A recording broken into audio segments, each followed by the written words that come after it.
Welcome to another edition of the Windsor Wednesday Show. And for the Windsor Wednesday Show this week, we are celebrating a special day, and it's UWin Day. So it's the University of Windsor's unofficial birthday celebration. So the Office of Student Experience and the University of Windsor have some really cool giveaways that I kind of want to mention before we get started here.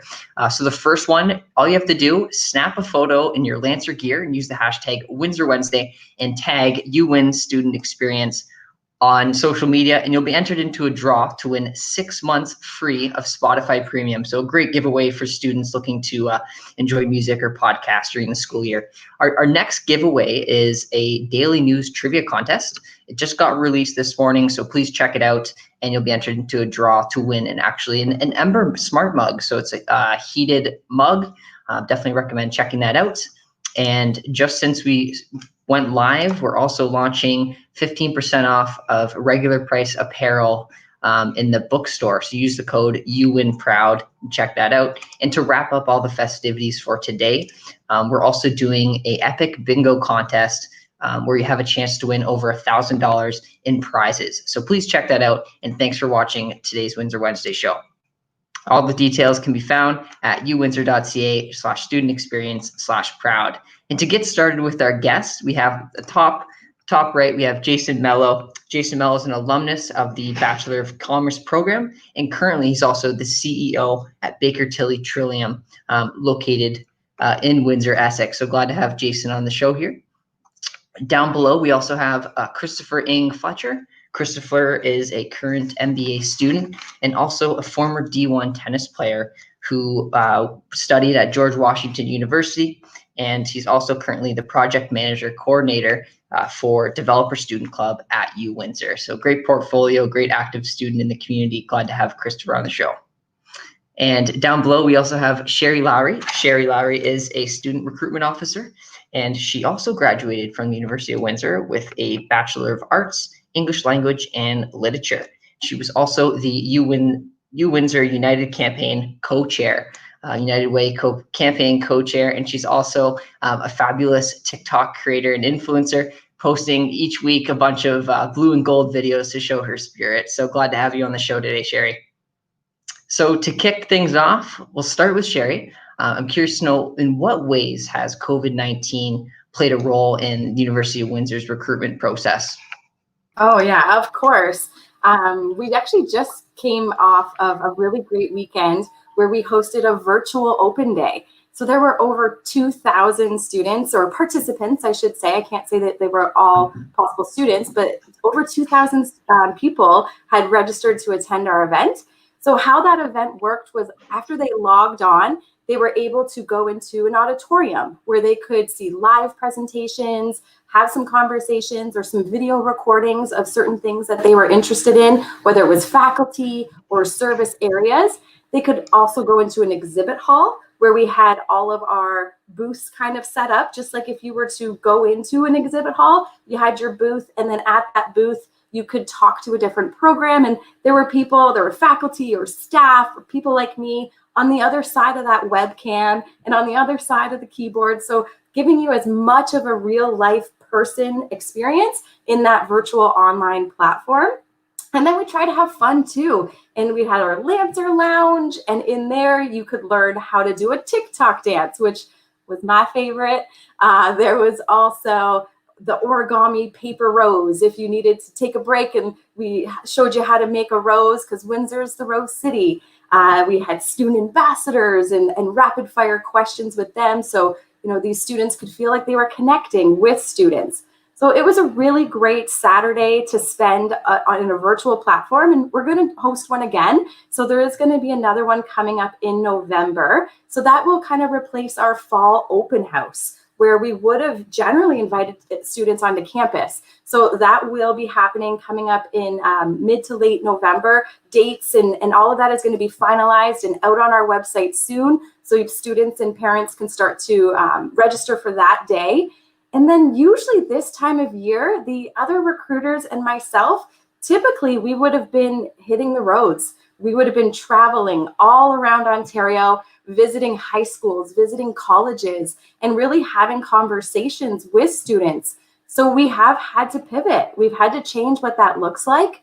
And we're going to basically be offering presentations live with myself and the fellow recruiters every day. So a couple opportunities each day on what works best with that student. So maybe it's 11:30 on their possible lunch break, or 3:30 after they're done school but maybe don't have a part-time job, or maybe they can join me at 8 o'clock at night with their mom and dad sitting on the couch and learning about what Windsor can offer them.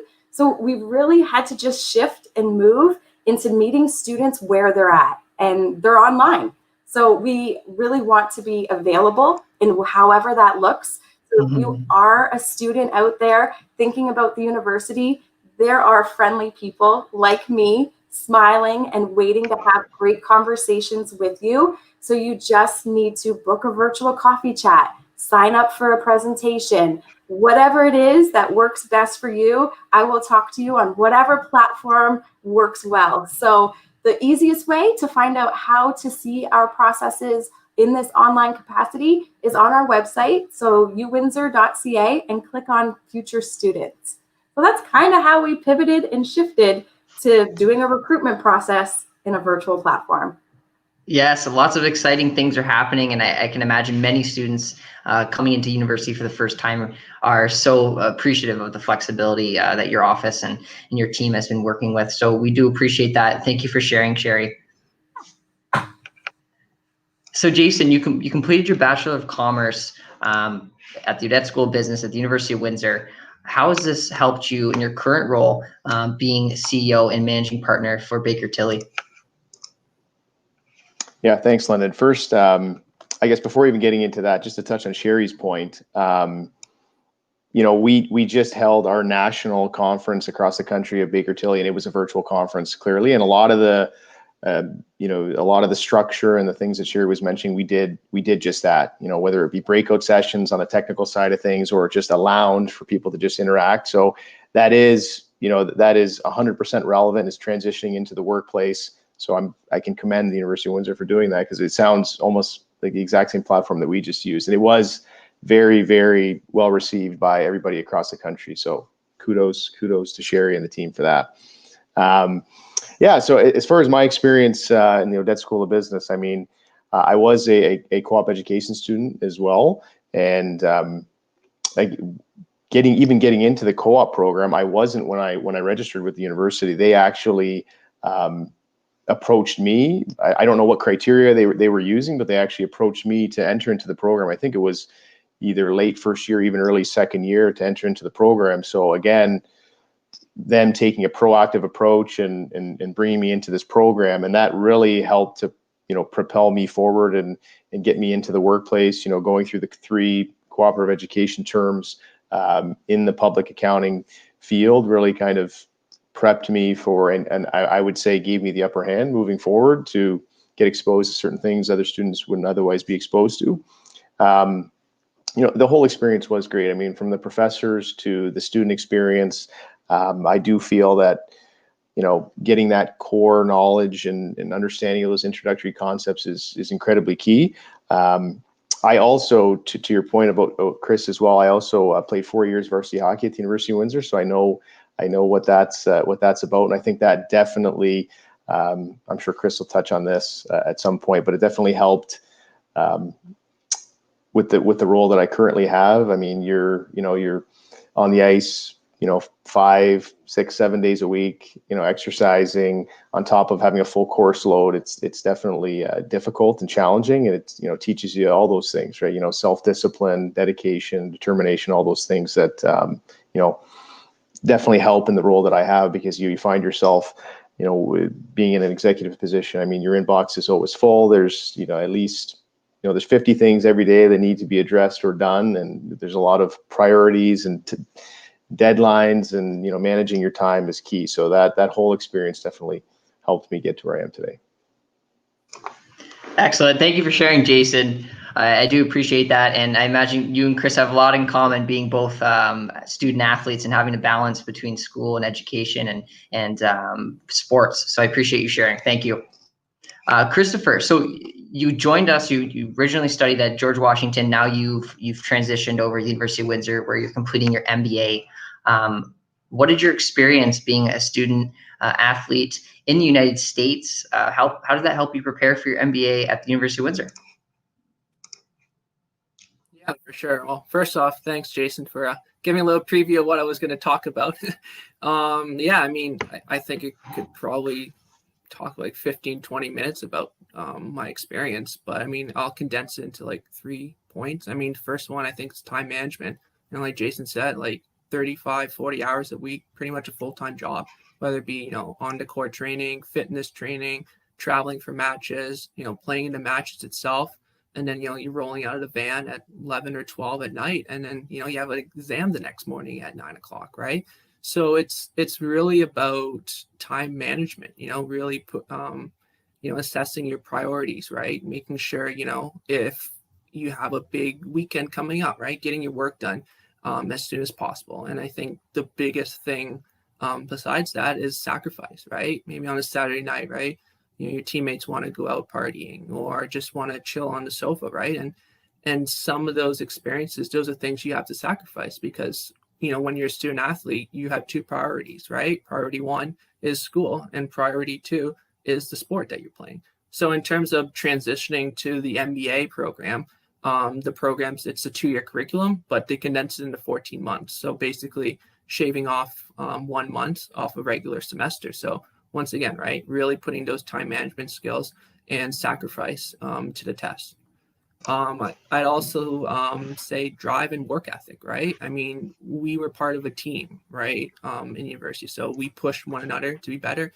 And really, I pushed myself to be better, right, to train more if needed because I really wanted to win, right? Everyone wants to win.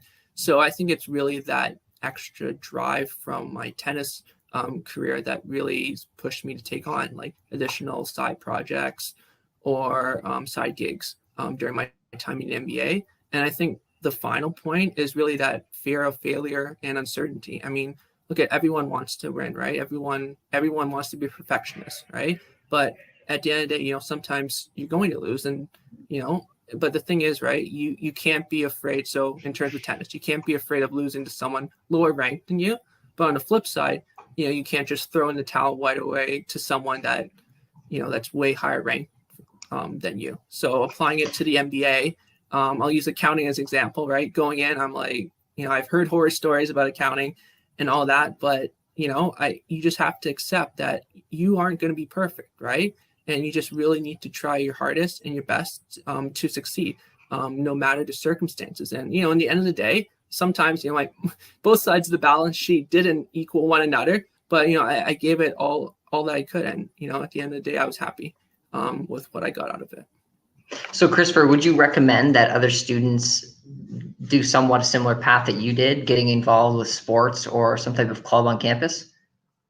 Yeah, absolutely. And I'll touch upon that in a few later points, but I would definitely recommend it. I'm not saying like, you have to pile your plate high with 5 or 6 things, but, have 1 or 2 steady projects, maybe spread out over the whole year or like a semester or 2, right? I mean, 1, it's good for personal growth, but 2, it's also good for your job interview in the future. Awesome. Thank you. So, Sheri, for students that are considering attending the University of Windsor, whether it be in the winter or even next year, what are some, we've made the switch to online, so what are some services that your office is currently offering for students looking to attend? Yeah, so typically at this stage of the game, students are going to start to work on their UWAC application. So that's the Ontario University's Application Center. So, all Ontario universities, we require that the applications are filtered through there. So right now, if a student's sitting in high school and they're like, what do I need to be doing? They need to be doing their research. They need to be narrowing down what schools do I want to apply to and what programs am I thinking about? And then they're going to work with their guidance department, most likely. And that's where UWAC will give them their codes that they need and get them started on how to make that application.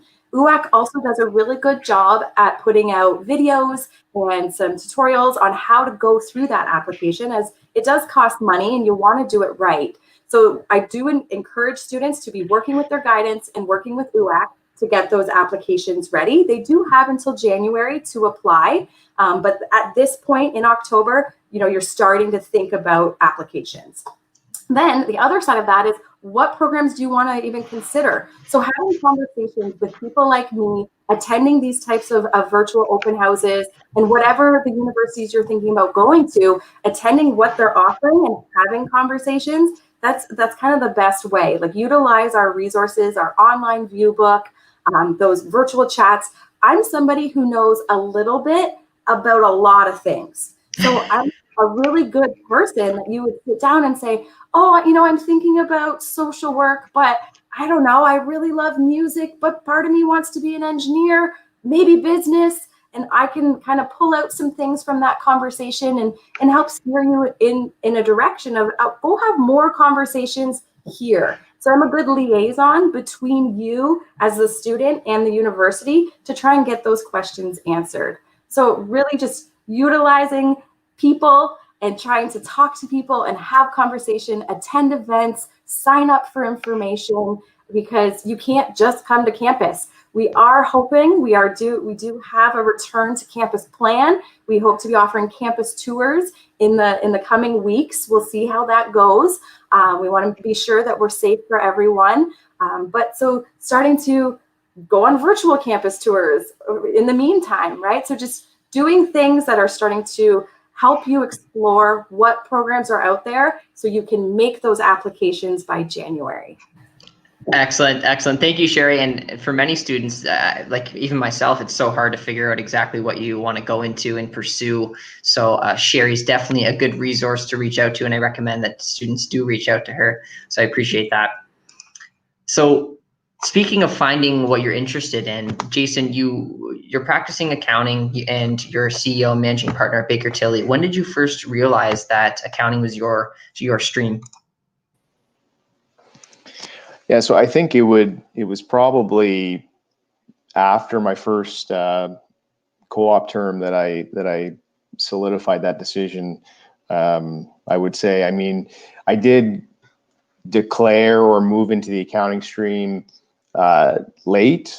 Generally speaking, it wasn't something that I said, hey, I want to be an accountant. When I stepped on campus at the University of Windsor, it was, I knew that I wanted to go down some type of finance path, whether it be finance, accounting, some type of combination, but I wasn't quite sure. But again, getting enrolled into the co-op program, having that first term in a public accounting environment, opened my eyes to what the profession really is all about. And with that in mind, I did want to get into, there is this, there's the perception of what accounting is from a lot of people, that stereotypical, I like to refer to them as the bean counter, sitting down and analyzing data and just punching numbers into a computer or whatever it is. I mean, that may be true maybe at first, and in those early years when you're ramping up your knowledge and your skill set and you're really understanding, getting that core knowledge, as I mentioned before.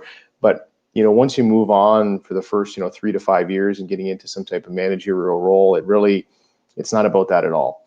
I mean, right now, just to give people perspective, like myself, my partners, other senior people in the firm, I mean, we are more advisors than we are accountants at the end of the day. Yes, we have that skill set. We're analyzing data. We're doing tax planning and more of the traditional accounting roles. But generally speaking, our clients come to us for advice, of course, on the financial side of things. But to give you an example, I mean, just every day is a new adventure, I tell everybody. But just yesterday or today, I've got clients calling me looking for legal referrals to deal with restructuring a supply agreement, which is going to dramatically alter the terms of their previous agreement and the transaction they had entered into, looking for me to reach out to my network and get a lawyer who specializes in that, who can work with me in restructuring that agreement. So really, to be honest with you, yes, there's going to be tax ramifications to that the team will handle,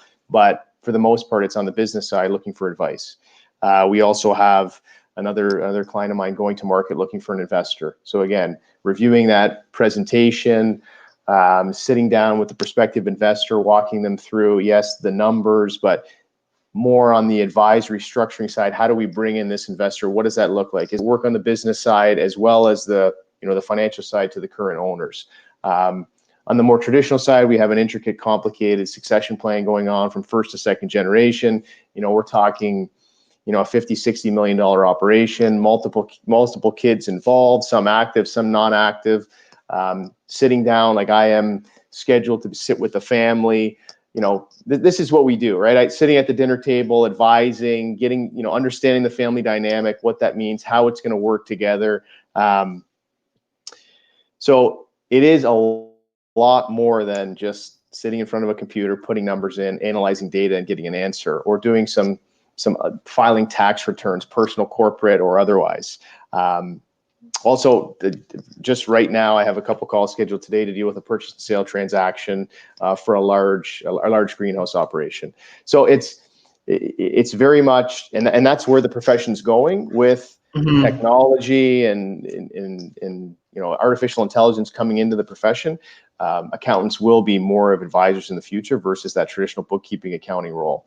So I wanted for everybody to understand that. So, and going back to the original question, having that experience through the co-op program and seeing that this is actually, the partners at the time, these are the transactions and this is the day-to-day services that they're providing, really opened my eyes up to, yeah, this is very interesting. Every day seems to be different. It's not stale at all. This isn't, bean counting. This is real, advisory services, which was very appealing and interesting to me. So, Jason, what excites you most about where you're working? Yeah, it really is. As I said, every day is different. On top of, in my current position, on top of, assisting clients and walking through these transactions and providing that advice and really being a trusted advisor, that I really take great pride in being that first person that all my clients look to in all their financial relationships. But every day is different. I mean, I really don't know. Of course, we try to plan, but these engagements that I just walked you through, this is literally 1 week's worth of developments that come up. So every day is different, which is very exciting. On top of being able to lead a team of we're around 80 people at the present time. I take a lot of pride in that, and seeing people progress and advance and helping them any way I can. It's not that it's not about me, but it definitely is very satisfying, and I'm definitely willing to help in any way I can to anybody on the team. Excellent. No, I think that's a great point you made for students, is that jumping into the workplace, it is different every day, right? And you kind of have to be prepared for the unexpected. So you made a great point there. I appreciate you sharing that, Jason. So Christopher, what advice can you provide for some students that are considering taking their MBA? Yeah, for sure. So I'll start off for those that already know they want to take their MBA, and like we touched upon a little bit earlier, is get involved, right? Get involved with whether it be side projects. So like I said, right, some hackathons, case competitions, stuff like that. Perhaps getting a part-time job, doing some research, or joining a club, right? And there's so many different options out there. I'm not saying, right, to do a lot of stuff all at once, but take one or two things and run with it. Because for me, I feel like you are investing your time, right, into an MBA, into a graduate program, right? You're taking on more school, right, than you actually, well, I'm not saying that you actually need to, but you're taking on more school, right? So for me is, right, don't just be satisfied with getting that MBA, right? Be satisfied with getting that MBA and then pushing yourself sort of to like expand your horizons, right? Because that's not only good for personal development, but like I said before, right, it's good for a job interview. So for example, right, let's say you're talking to someone, right, a recruiter, right? You're saying, I got my MBA during COVID-19. What sounds better, that or I got my MBA during COVID-19 while at the same time I created a market research report on future partners for Google, right? So that just shows, like a little bit more proactive, a little bit more engaged, and again, right, really pushing the boundaries. And then on the flip side, for those that are unsure if they want to take the MBA, I can definitely relate to that, because going into the program, I had no idea what I wanted to do. And quite frankly, I still don't know 100% what I want to do. But I would definitely, just at the beginning, and everyone told me this, right? Just make a list of pros and cons. It can be family reasons, financial reasons, doesn't matter, right? Anything for why you want to get an MBA and why don't you want to get an MBA, right? And then you really evaluate both sides of the coin after that. And then the other thing is really, talk to people that are in the program, right? Talk to alumni. And most importantly, right, talk to people with a similar background to yourself. So for me, for example, right, coming from a biology background, I always try to look on LinkedIn or Facebook, whatever, right? Talk to and connect to people with that bio background who've made a pivot into the MBA. And I'll just end off with, I wouldn't want people to see like the reason why they don't want to do an MBA is because they're afraid of failing, or they're unsure if they can get through without a business background. So like that was one of my main concerns, right? I was afraid because I have no business knowledge, I'm going to fail finance, I'm going to fail accounting. But, at the end of the day, I got through it. And really one of the important parts of that was the strong support system, UWindsor has in place, whether that be, asking help from your fellow colleagues, right, in your cohort, admin, profs, guidance, right? And basically, right, everyone's here to make sure that you succeed, right? So really use those resources to your advantage. Yes, and I think you do bring an interesting perspective, Christopher, in the fact that you're coming from a science background and completing your MBA. I think that's unique, and it's something to show that MBA program is not just for business students. So I appreciate that comment today. Jumping into our last question, favorite question of the day, we ask this on every Windsor Wednesday show, is why are we proud to be graduates or current students or faculty and staff members from the University of Windsor? Jason, we'll have you go ahead first. Sure. I mean, I have nothing but fond memories looking back at my 4 years. I mean, being a student athlete, I'm a Lancer at heart. I always will be. I'm a proud alumni. It's my alma mater. I mean, going through that experience, you develop relationships that carry through and to today. I mean, I've been part of the hockey program, myself and the teammates and those relationships, I still have many of those that I otherwise wouldn't have had. You talk about, even our coach at the time, Dr. Vern Stenlin, he was, a member of the Faculty of Education. I don't think I mentioned this or either, but myself and some good friends in the professional community, we actually own the Leamington Flyers junior hockey team as well, and we've brought in Dr. Stenlin in an advisory capacity to help us out. Again, like I have a tremendous amount of respect for him as a person, as a professional. We've brought him into the organization. He's helping us out there. Again, wouldn't have happened if I wasn't a Lancer, if I wasn't part of the program. I was also able to share 4 years with who is now my lovely wife. So another great experience for us to go through together. But I really do feel it's a great university. It has a ton to offer. The co-op program is second to none. Not to mention, I mean, since I graduated, about a little over 15 years ago now, a lot of the enhancements that have been made. We're a cross-border city. Again, in the co-op program, going into a public accounting firm, being exposed to the cross-border elements that are just natural given our geography.